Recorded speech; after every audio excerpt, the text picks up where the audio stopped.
and he's loose again. Edwards off the running. Like a bat down to Edwards. They hand it off to Johnson. Boise State has won. Right now, and they take a downfield shot. And the catch is made. It's Riley Williams. Goes to the free. Touchdown.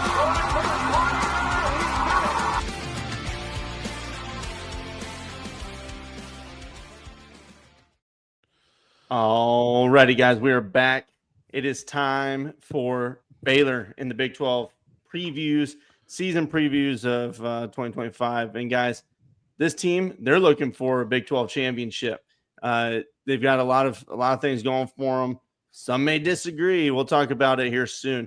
2024 is first up, though, and just looking at where this team was, and that's kind of how we do it. Looking backwards to see where we are going.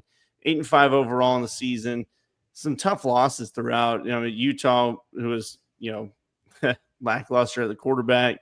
Colorado in overtime, which was a disgusting loss, if you guys remember that one. Mm-hmm. BYU, Iowa State, and then they went on a tear and beating up all these teams. Even Kansas, who at the end of the season was on a tear of their own, and then they lost a tough one to LSU in the bowl game. So, boys, 24 moving into 25. Trev, anything on the coaching changes? Aranda returns. They're ready to rock and roll. What are you seeing? Right. Yeah. Nothing terribly big. They brought in like a general manager and an assistant general manager for the team.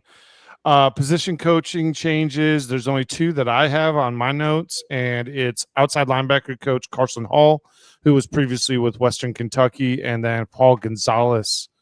Paul Gonzalez is the new cornerbacks coach, replacing Kevin Curtis. Yeah, I'm seeing him that and defensive passing game coordinator as well as another tag that they gave. Yeah, I usually don't even talk about that. Yeah, I don't even write those guys down. Yeah, so that's same dude, but cornerbacks is the main, but just the defensive passing game coordinator. That's something that they were pretty adamant about changing up, was their how they attack the defensive back end. So from what I've been reading, they're pretty excited about having him. Yeah, Spavital's still there, and that's a big name in the offensive world. So getting that offense continue to roll. Blake, you see anything on coaching side that you like, or you guys ready to move on? Talk a little bit about the portal. The portal. Just going to the coaching staff, they killed it in the portal. Yeah, I think Baylor had, despite whatever the actual ranking is, I think for what their team needed, they had one of the best portal classes that you could have. Well, let me drop the number real quick. It was 48th in the country, and something that we learned last year. To me, the number next to that doesn't always matter. It's it's who and if they fit, culture-wise and scheme-wise. Yep. So 48th in the country on that. Their returning production numbers are already at 70%. Yep. So that's really impressive. And there's S&P Plus, 35th in the country when it comes down to that. And again, S&P Plus, it's all advanced stats, and it'll change throughout the season if you don't know. If you do, you probably already are aware. So looking at the portal side, they bring in 22, 17 leave, and you've got some key ones that I wrote down. And of course, we'll talk more. But Prentice is one out wide. Jalen Jones, Walker White, Joe Crocker is a guy that we mentioned, and then key out. Just a couple I saw: Corey Gordon, Trey Wilson. Guys like that were ones that stood out to me as key losses. Who else do you guys see on the portal side that you like a lot or don't like? Well, I am not as high on this portal class as everyone else seems to be. They've got a few good pieces. But yeah, I would not say it's the best one I've seen. I will say feeling it, baby, not feeling it. They have a few good pieces coming on the freshman side on not transfer, but just recruiting. A couple of decent ones there. I hope actually that Walker White beats out the current quarterback. I hope that he takes over. I hope the redshirt freshman just takes over the reins and just they have their quarterback for the year just right there, and that way an Auburn quarterback will tank the Baylor program. I just figured like you want him to be take great. it. Well, the last time an Auburn quarterback transferred, he actually got Oregon, and he turned the team better. But yeah, well, here's the thing: is that I don't even understand that transfer. To be perfectly honest with you, the Walker White transfer, unless you are bringing him in to compete, like why? yeah, You're a parent, which is fine, but yeah, I think he just realized he's going to hang out and let let the. I mean, you could have done that at Auburn though too. So yeah, but it's Auburn. So. It is Auburn. Personally, the favorite transfer out of all of this, I think, will end up probably being the safety Tyler Turner out of Oregon. I think that's a really good pickup for them. I also like the linebacker out of Fresno State, Phoenix Jackson. He looks like he could be a decent 6 foot 220. That's a decent size for him. Northwestern, Devin Turner, like him too. He's another safety. But once again, and this is another Big 12 team that did not emphasize the front seven at all in the transfer portal, and it pisses me off. Me off. Like, I understand that Baylor had an okay defense. I get it. They did okay. But okay isn't great, and that means you don't have enough depth. If you are getting shellacked and taken to the woodshed and losing to a Colorado Buffalo team that had a shitty offensive line. And come on, guys, come on. Let's look at the grand scope of things, Baylor, and realize that the front lines is where you can win football games. Yeah. So go ahead. I'm sorry. Go ahead. No, just go ahead. I'm just ranting at this point. Blake, do you have a counter to that? Not to his front four, but I think they did really well in the portal at linebacker. Come in with Amarian Winston and then Matthew Fobbs-White out of Tulane. Yeah, they went clearly after people to generate a pass rush. Yeah, because they did not have that last year. They was one of the worst in the nation at getting sacks. And who I'm actually high on is Travion Barnes out of FIU. He's coming in with 129 tackles and 3 sacks last season. Yeah, that's a lot of 129 is a lot for a linebacker. But my biggest get for Baylor, and it's not just because I'm a Bama fan, it's just in general, Kobe Prentice is a phenomenal receiver. We unfortunately had a 320 vision wombat of a quarterback at Bama that could not throw a ball out of an open window. So I understand why Kobe Prentice felt he needed to leave. And plus, we just had so much talent at Bama, splitting reps. He's going to get his time here. Yeah. And they've got a great quarterback in Sawyer Robinson. I just think this offense is gelled. They returned 4 on the offensive line. I think it's primed for Baylor. And if they can generate a pass rush, they've got a solid secondary. My biggest question with them is the schedule. It's very similar to TCU's. It's just a rough Big 12 schedule. But I think they've got the pieces, and I'm very high on them. Well, let's go ahead and talk the pieces, guys, and moving into the offensive side more. Prentice, I mean, you've talked about him many times over the last couple of years that I remember. But looking up front, offensive line, they returned 4 starters. They were solid in pass pro, especially. I'd like to see him step up a little bit more in the run. They brought in some guys on the front end. I mentioned Crocker coming over from Louisville. So, I mean, you're going to have competition up front to try and figure it out. One thing about Baylor that TCU did not have is a running game. They have 2 very good running backs there that average 6 yards a carry apiece. Yeah. And TCU doesn't have that. Yeah. That's why I'm very high on Baylor. Yeah, I agree. And that's where I would like to see him step into it a little bit more and control the clock more. And it wasn't bad. Like, it was all kind of middle numbers when I looked at their stats on time of possession, that type of stuff. like to see lean into it more. You've got a good quarterback. You've got a guy that can, he can make the right throws. You look at his stats. I mean, over 3,000 yards passing, 28 touchdowns, 8 interceptions from Robertson. So I mean that's your dude. Now just control that a little bit more, and then the defensive side too. We'll talk about here in a minute. Josh Cameron's coming back out wide. I think they're solid at tight end. So I mean the offense to me is not a problem. You get those running backs rolling. And just I want to see you lean on it a little bit more, and take some off of Robertson. Trev, you disagree on offensive side? You got the look. I had to ask. So here's what I'll say to that. So here's what I'll say to that is I do think that their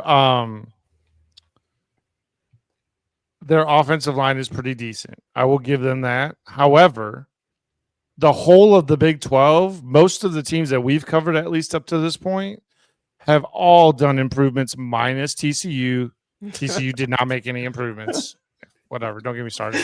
But anyway. Yeah. But no, like the whole, generally speaking, the teams that actually had a bad record last year, and Baylor, you're included in the bad record, by the way. Most of the teams that had a bad record improved their front seven exponentially. So I feel like this season will be a very big season for Baylor's offensive line. If they can hold and be accountable, give Robertson enough time, I think they'll be fine, but I'm not sure they can. I don't think that offensive line has enough depth to withstand the pass rush of all these different defensive lines that are going to be much improved this year, in my opinion. Yeah. So that's the only big question mark I have on the offensive line or offense is the line. The line play on both sides of the ball for Baylor, in fact, are a big question mark for me. And obviously on the defensive side, I'm more worried about them getting pressure with the front four, not necessarily with linebackers, but with your front four rushing, your standard rush package. But offense should be fine with the key pieces that they brought in, plus the ones they already have. I fully expect the offense to be fine, but the offensive line, again, is a question mark for me, and I just don't think that they did enough this offseason to bolster the offensive line to the point where I feel like it actually created enough depth where I don't know. I could be wrong. I more often than not am, but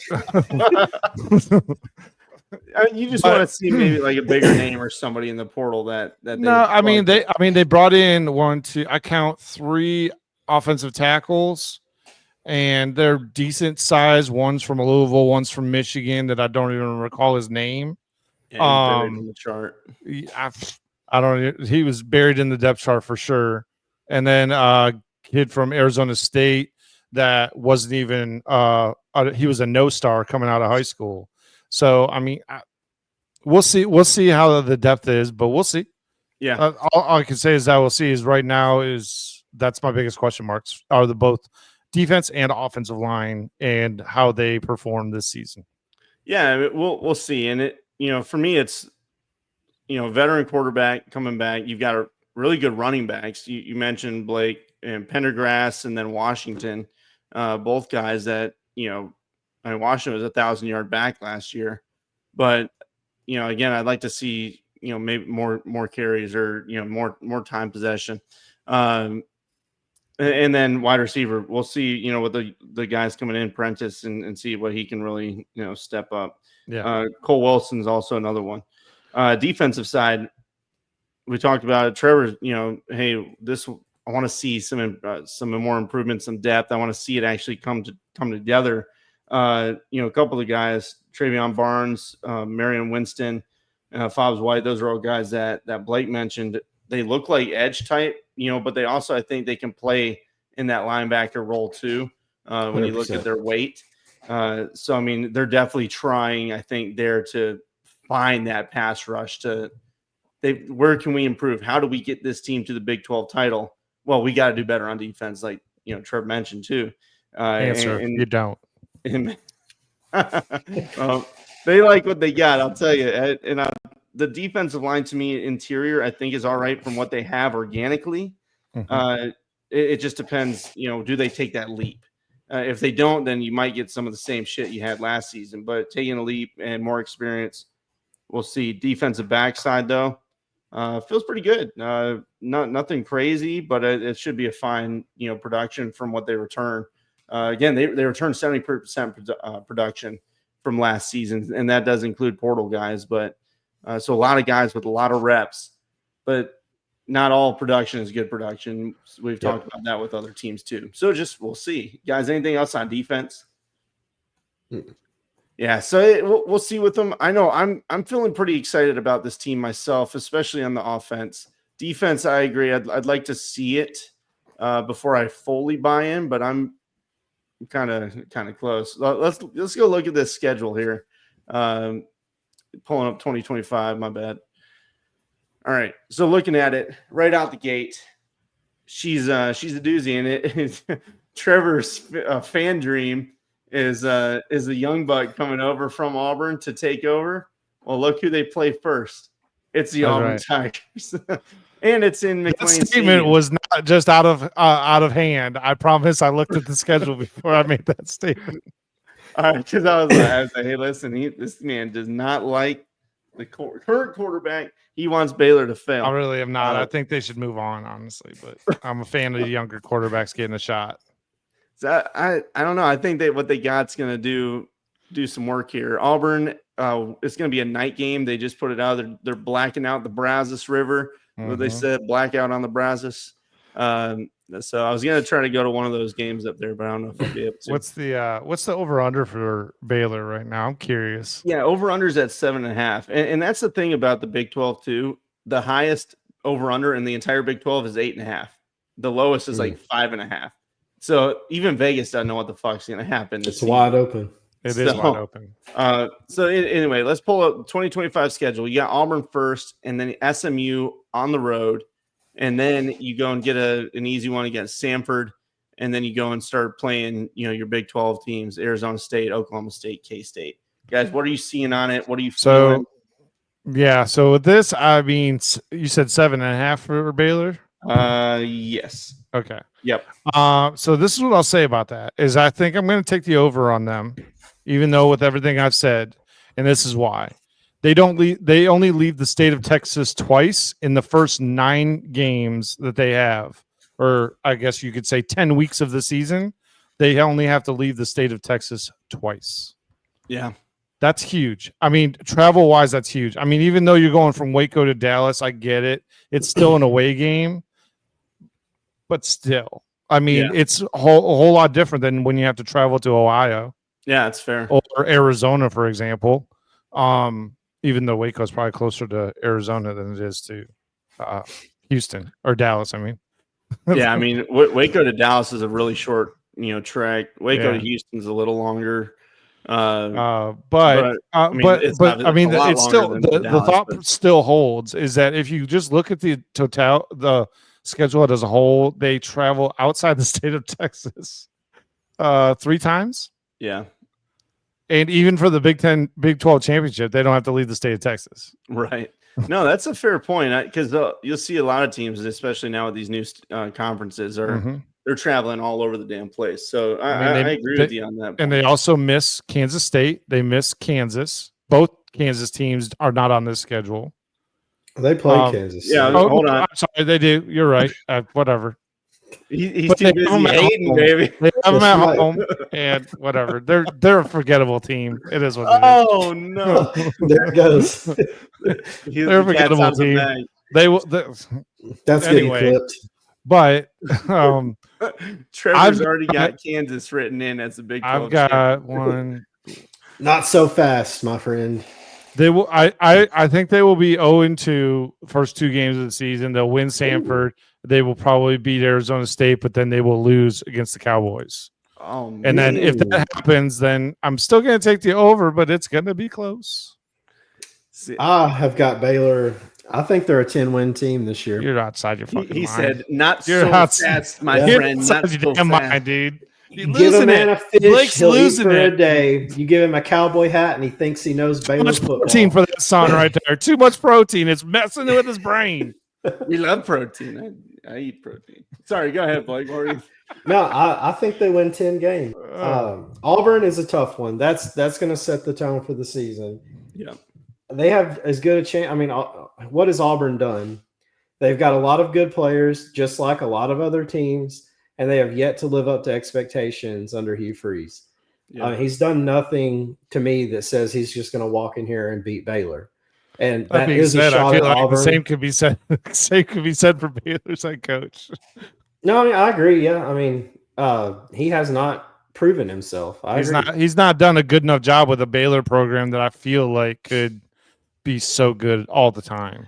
Well, this is his year. If he's going to prove something, he's got every piece available to do it. And I mean, I think the schedule, it's a tough schedule, but like you said, all of their big games are at home. You know, they don't leave much, and the ones they do leave for are doable games at TCU. I mean, not a knock on TCU, but they're going to lose. TCU is going to lose that game. It's okay. And I'm not really high on Oklahoma State. That game doesn't concern me. But here's what I'll say about the Okie State game, man, is that I feel like they are hungry to prove people wrong that they are not what they were last year. And I think that they are going to be angry about how people are talking to them about them this season. Well, not having a 12th year quarterback will probably help their situation. But facts. Hey, don't put down Alan Bowman like that. All right. But he's like got a family of 5 and still, man, putting food on the table and then getting up and going to practice. Either way, sorry, buddy. Go ahead. Utah, I think, is going to be a tough one. At Arizona is tough. No matter, I think Arizona's got a good home field. The rest of the season, Arizona State might be a tough game, but they've got them at home, and I think that helps a lot. McLean's a crazy place.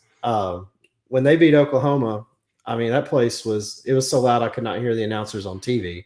Look, we all know Texas loves their football, and Baylor's no exception. Waco's no exception. They love their football, and they love Baylor, especially when they're good. Because when they were actually good, like they were fun games to watch just on television. Let alone, I'm sure, even more of a blast to be there. I won 3 natties there.